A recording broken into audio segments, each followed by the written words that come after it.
California, where 1/3 of the population is Hispanic, Latino. Immigration's been a huge issue in this campaign from the beginning. Governor Huckabee, Brian Barry of Milwaukee, Wisconsin wants to know, in order to curb illegal immigration, do you support making changes in the law that would give citizenship only to children who are born to parents who are legally in this country at the time the child is born? I think the Supreme Court's already ruled on that. The real issue is that doesn't fix the problem. What we've got to do is to have a secure border fence, something that I propose that we do within 18 months of taking office. If we don't have a secure fence and have just this open door that people can come in and out at will, we're never going to deal with this issue effectively and responsibly. And today many Americans are angry, not that people want to come here, and I've repeatedly said, I'm going to say it again, people in this country, I think, are grateful to God they're in a land that people are trying to break into and not one they're trying to break out of. So it's not that we're building a fence so we can keep our people in or keep people out, but that people who do come here would have to come legally. And touching the issue of those born here is not the challenge. It's two things. It's first making sure that that fence is built, I think, within 18 months. And the second thing is that we have a process where the people who are here would have to go to the back of the line and start over.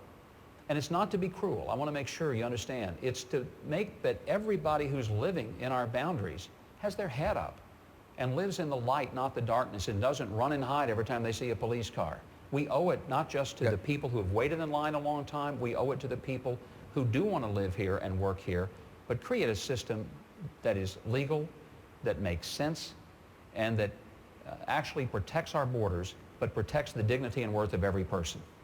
Governor Romney, when I interviewed you in New Hampshire a couple of weeks ago, we talked a little bit about illegal immigration. You've taken a very hard stance against illegal immigration. You said at the time that you felt that for a lot of illegal immigrants who are here, under your plan, we could deport many of them within 90 days. How could that happen? How could we do it that quickly? I think you may be confusing me with somebody else, but perhaps not. Let me tell you what my plan is. At the time, I can just give you the quote if you like. You said that many of those could be deported immediately, but that would allow slower deportation process for those with families and deeper roots. When we asked how quickly, you said you thought was with as quickly as 90 days. Yeah, my plan is this, which is for those that have come here illegally and are here illegally today, no amnesty. Now, how do people return home? Under the ideal setting, at least in my view, you say to those that have just come in recently, we're going to send you back home immediately. We're not going to let you stay here. You just go back home. For those that have been here, let's say 5 years and have kids in school, you allow kids to complete the school year. You allow people to make their arrangements and allow them to return back home. Those that have been here a long time with kids that have responsibilities here and so forth, you let stay enough time to organize their affairs and go home. But the key is this. These individuals are free to get in line with everyone else that wants to become a permanent resident or citizen, but no special pathway, no special deal that says because you're here illegally, you get to stay here for the rest of your life. And that's what I found to be so offensive with the Z visa, which was in the McCain-Kennedy bill. It said to all illegal aliens, unless you're a criminal, you're all allowed to stay here for $3,000 for the rest of your life. And that's a mistake. In my view, let us have a fixed period of time, 90 days for some, depending on their circumstances, others longer to the end of the school year, even longer potentially. Do it in a humane and compassionate way, but say to those that have come here legally, you must return home. You must get in line with everybody else that wants to come here. There are millions throughout the world who want to come to this country legally. It's a wonderful privilege, but those that have come here illegally should not be given a better deal. I was just at the swearing in of some 700 citizens just a day or two ago in Tampa, Florida. And it was a thrilling thing to see these folks coming out, shaking their hands. People who come here illegally are a great source of vitality and strength for our country. Let's follow up. But illegal immigration, that's got to end. Janet Hook with the LA Times with a follow-up question. Yeah, Senator McCain, let me just take the issue to you because you obviously have been very involved in it. During this campaign, you, like your rivals, have been putting the first priority, heaviest emphasis on border security. But your original immigration proposal back in 2006 was much broader and included a pathway to citizenship for illegal immigrants who are already here.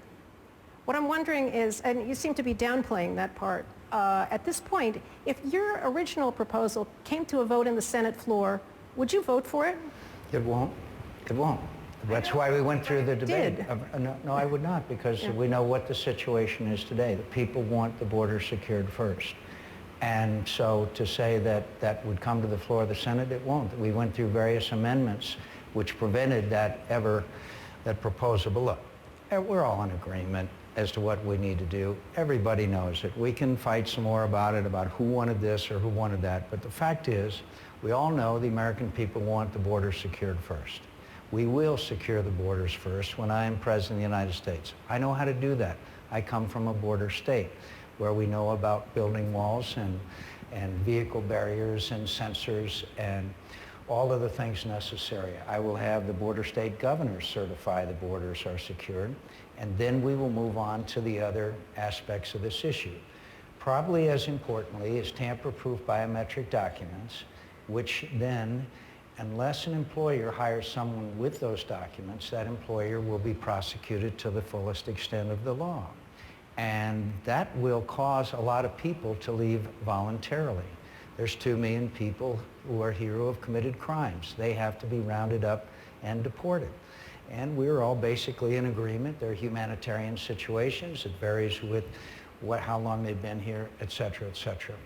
We are all committed to carrying out the mandate of the American people, which is a national security issue, which is securing the borders. That was part of the original proposal, but the American people didn't trust or have confidence in us that we would do it. So we now know we have to secure the borders first, and that is what needs to be done. That's what I'll do as President of the United States. So I just want to confirm you would not vote for your bill as it originally was? My bill will not be voted on.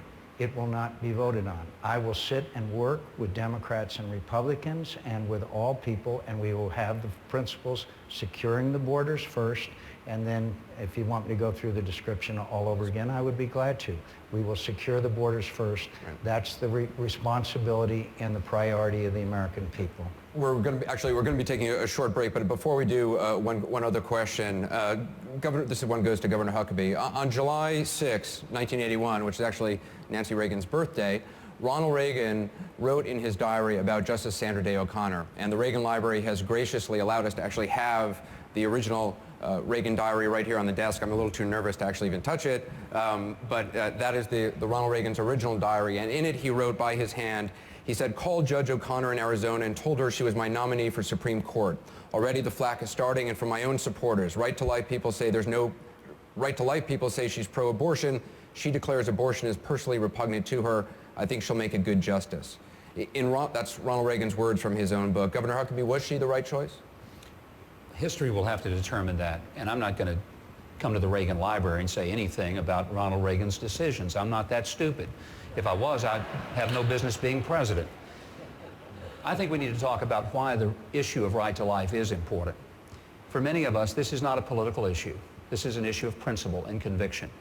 And it goes to the heart of who we are as a country.